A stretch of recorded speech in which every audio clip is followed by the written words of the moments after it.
전국의 폭우 피해가 심각해지면서 정치권에서는 4차 추가 경정 예산안을 편성해야 한다는 주장이 나오고 있습니다. 오늘은 더불어민주당 지도부가 공식적으로 추경 편성을 언급했는데요. 국회 취재기자 연결하겠습니다.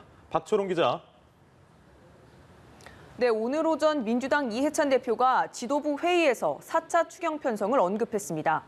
이 대표는 이른 시일 내 고위 당정협의회를 거쳐 수해 피해 복구를 위한 예비비 지출이나 추경 편성에 대해 논의하겠다고 밝혔습니다.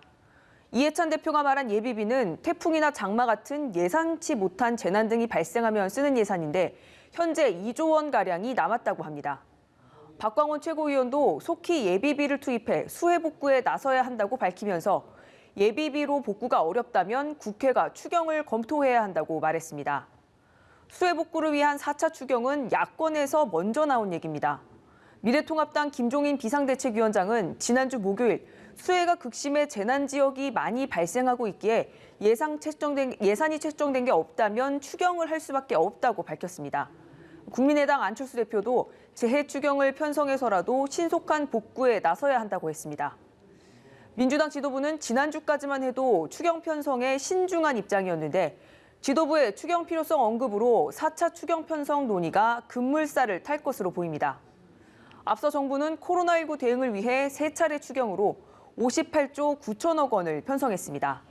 4차 추경이 현실화하면 1961년 이후 59년 만에 한 해 4차례 추경을 편성하게 됩니다. 네, 여야가 수해에 대응에는 한 목소리를 내고 있는 것 같습니다. 여야가 특별 재난 지역 추가 선포를 서둘러야 한다라는 데는 뜻을 모았다고요. 네, 그렇습니다. 민주당은 지난 주말 수해 피해가 컸던 전남, 경남 지역에 대해서도 신속한 피해 조사를 거쳐 특별 재난 지역으로 지정해달라고 요청했습니다. 현재 경기 안성, 강원 철원, 충북 충주와 제천 등 7개 시군이 재난 복구 비용을 국고에서 지원해주는 이 특별 재난 지역으로 선포된 상태입니다.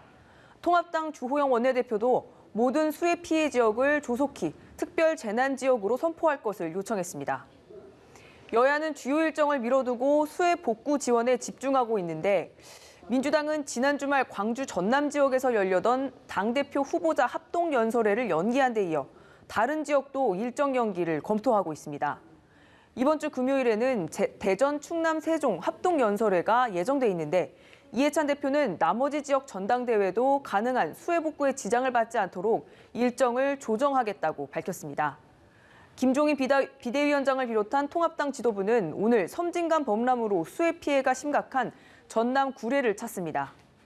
통합당은 당명과 정강 정책을 새로 발표하려다 이 일정을 뒤로 미루기도 했는데 김은혜 대변인은 여러 여론을 수렴하는 절차가 필요하고 또 수해 관련 민생을 좀 더 점검해보자는 취지에서 일정을 미뤘다면서 8월 말께 새 당명을 발표할 예정이라고 밝혔습니다.